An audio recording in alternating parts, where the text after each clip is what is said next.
Fala aí pessoal, Zé Eduardo do Footstats, eu estou ao lado de Felipe Masmanian. E aí galera, beleza? Nosso primeiro vídeo dessa semana, nós pegamos os times, os 12, pena que não trouxemos os 20 da Série A, porque a gente simplesmente não tem todos os jogos dos 20 da Série A. Esse é o único problema, né, Masman? Teríamos prazer em trazer todos. Dos 12 que a gente coleta 100% dos jogos, a gente isolou o raciocínio dos times com mais passes. Mas aí o Masmanian foi atrás do número, a gente começou a pesquisar, o Iso também, que trabalha com a gente, e a gente quer explicar o que cada um desses dois times, esses dois técnicos, Carille e Renato, estão fazendo, porque eles são os times que mais trocam passe, é isso? É, a gente vai ver o que eles fazem com a bola, as diferenças, né, Zé? Número de passes bem parecido dos dois. Corinthians com 512,3 passes em média por jogo no Paulistão, a maior entre os 12, como o Zé já falou. Contra o Palmeiras trocou 220. É, então você vê que nos jogos contra os times menores essa marca vai lá pra cima ainda, média tem quase 600 passes. O Grêmio com uma marca bem parecida, quase que um empate técnico, 509,3 passes por jogo, média bem alta também, a segunda maior dos estaduais. Isso tudo com uma taxa de acerto na casa dos 93%, que é uma taxa bem boa. Agora, Zé, cabe ressaltar que esse número alto de passes das duas equipes, ele não é de hoje, muito pelo contrário. Se a gente pegar desde o Brasileirão 2015, esses dois times estão no top 4 de passes de todos os campeonatos. O Corinthians foi quem mais... O Corinthians também, ano passado, que fez um campeonato bem ruim. O Grêmio vem numa Mesmo com um campeonato ruim, o Corinthians trocava muitos passes. Foi o quarto ano passado. Foi o primeiro em 16 e em 17. O Grêmio foi o primeiro do Brasileirão de 2018. Certo. Então a gente vê que é algo de longo prazo, já é uma característica dos técnicos e dos times. Só uma coisa que é importante, a gente falou nos 2, 3 vídeos atrás do Renato Gaúcho, a vantagem que ele teria, de contratação, não foi isso? Que ele teria em ter, de todos os elencos, o que menos modificou. O que menos modificou, o que menos perdeu peças e o que menos contratou também. Ele está com a base mantida. Cara, isso é uma puta vantagem. Uma ótima vantagem. O trabalho que o Carille está tendo. Tendo que estrear um jogador por rodada.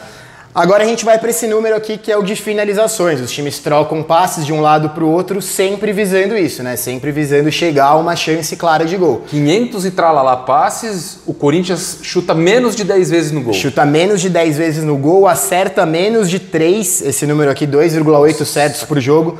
É a menor marca entre os times que a gente coleta 100% da Série A nas duas estatísticas. 2,8 não é nada. É pouquíssimo. Quer dizer, 30%... de um número fraco. Então, chuta pouco e chuta mal. Caramba, hein? Carille tá com cara de bravo ali na imagem que você escolheu, tá com razão. E o Grêmio do Renato Gaúcho, que finaliza quase 12 por jogo, acerta 5,5. Não é um dos times que mais finaliza entre os que a gente está coletando. É a 7ª maior média dos estaduais. Mas ele consegue uma eficiência gigantesca, né, Quase Zé? 50%, né? Quase 50% de acerto, e a cada 1,5 finalizações, a cada um chute e meio certo que o Grêmio faz, uma bola entra. Esse número é irreal. Esse número é real, é pra gente ver o Grêmio sempre tocando a bola muito lá na frente, chegando, tabelando. Eu tenho um número legal pra trazer do número de finalizações. Você quer esperar ou falar? Vamos mostrar aqui com a posse de bola. Essa aqui é perfeito. Porque essa aqui é a grande diferença do que os times fazem com a bola. Sempre lembrando, a gente divide o campo em 3 terços. Esse primeiro o defensivo, o segundo o meio de campo e o terceiro é o ataque. E a grande diferença dos dois está exatamente na posse no primeiro e no terceiro terço. Aqui no meio de campo a gente vê os dois com os exatos 52% de posse de bola. Até isso ajudou para explicar. Ele não põe 50, 48. Igualzinho. E aí aqui no primeiro terço, o Corinthians tem quase 30% na defesa, o Grêmio tem 20%. Pode parecer que essa diferença de 10% é pouco, mas não, ela é muito representativa. E aqui no ataque o Corinthians tem um pouco menos de 20%, é a menor entre todos os times, o time que tem menos a posse de bola no campo ofensivo.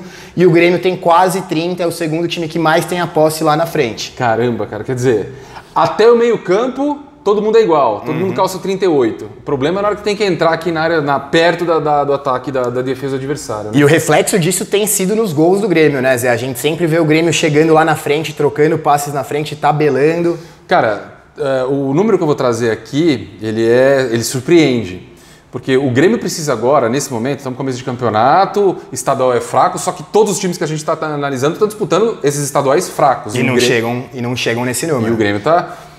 O Grêmio precisa de um chute certo, um e meio chute certo por jogo. Para gol, para sair um gol. Certo para sair um gol. Isso é um absurdo. Só que aí eu falei, cara, por que disso? Né? Eu fui atrás da distância da finalização.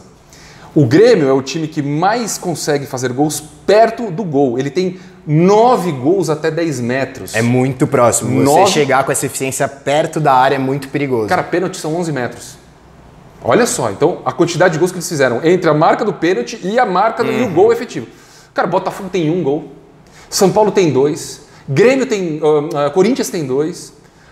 É uma grande diferença. O Palmeiras tem 4, o Flamengo vai bem com 6, mas, cara, o Grêmio tem 9. E você vê os jogos, os caras chegam literalmente pelada. Chega tocando. Podia até entrar literalmente com a bola no gol. Então, isso chama atenção, esse 1,5 chute certo para fazer o gol. E isso aqui que você mostrou da posse, cara, eles têm um controle muito grande lá na frente. E um jogador que é o espelho total disso é o Luan, que troca quase 60 passes por jogo, tá jogando muito nesse começo de campeonato. 60 passes? 60 passes por jogo, é a quinta maior média do Grêmio, os outros são defensores, mas pra gente ter um parâmetro com o Corinthians, do meio pra frente, o jogador que tem a maior média de passes é o Sornosa, com aproximadamente 40 passes. E ele é um jogador que tem jogado mais recuado ainda, quase como um segundo volante. Quer dizer que o Luan passa 50% a mais que o Sornosa, vamos ver, passa por ele a bola.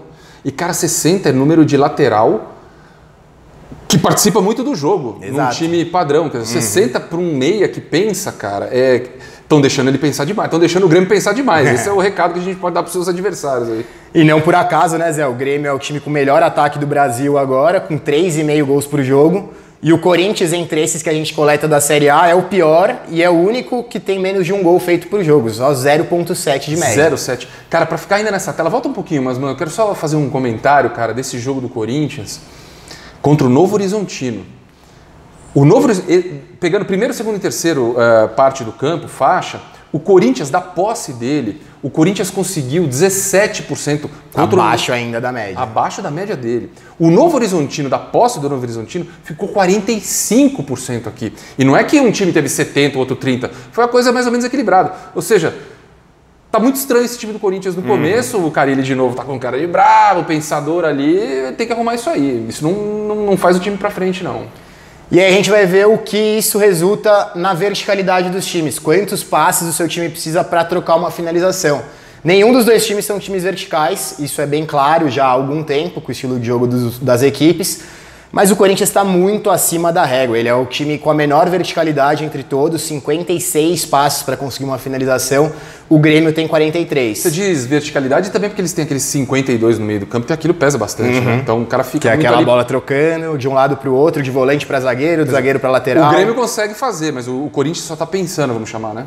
Aí a gente vê que essa marca do Corinthians ela é 57% acima da média de todos os outros times. A gente traz aqui esses times que a gente coleta 100% para vocês terem uma ideia de como está o começo de temporada de cada um. Cara, importante citar, hein, cara. O Vasco, 25 passes para conseguir uma finalização. Flamengo muito bem aqui, muito efetivo com o número de finalizações lá. Que o Flamengo, aí é que tá, o número a gente tem que saber olhar também. A verticalidade aqui, quantidade de chutes depende também. O Flamengo toca também, tá acima de 400 e tralalá. Mas chuta muito. Mas chuta toda hora, o Flamengo tá chegando. E agora a gente vai pro raciocínio contrário a esse, que é quantos passes os times precisam trocar para conseguir uma finalização contra o seu time. Muito ao encontro do que o Zé falou da partida do Novo Horizontino, a gente vê o Corinthians aqui. O Corinthians precisa de só 24 passes dos adversários para conseguir uma finalização. Ele permite que os adversários troquem 24 passes para chegar no gol do Cássio. Para chegar no gol, é muito pouco. Tá fácil a vida do Cássio, hein, meu? A gente vê o Atlético Mineiro aqui na outra ponta com quase o dobro dessa marca, 46,7. Agora, mas, mãe, engraçado, na hora que a primeira vez antes da gente começar a gravar, eu bati o olho aqui. É interessante porque tá meio que agrupado. Você vê, o Cruzeiro e o Atlético reflete que disputam o mesmo estadual. O mesmo estadual. Os outros aqui estão próximos. O Grêmio também dificulta mais a vida do adversário do que o Inter. Os cariocas estão próximos. E o Corinthians bem fora desse padrão aqui. O Corinthians está fora, cara. Ele está fora do padrão da verticalidade ofensiva, a gente viu, quase 60% acima. E aqui também muito abaixo a dificuldade que ele impõe aos adversários para conseguir um chute. Então esses números são preocupantes, o cara ele tem que ficar de olho. Sim, cara, tem que ficar de olho. É começo de ano, sim, já foram 6 jogos só no estadual. Então a gente pode dizer que o Corinthians não está funcionando nem defesa nem ataque.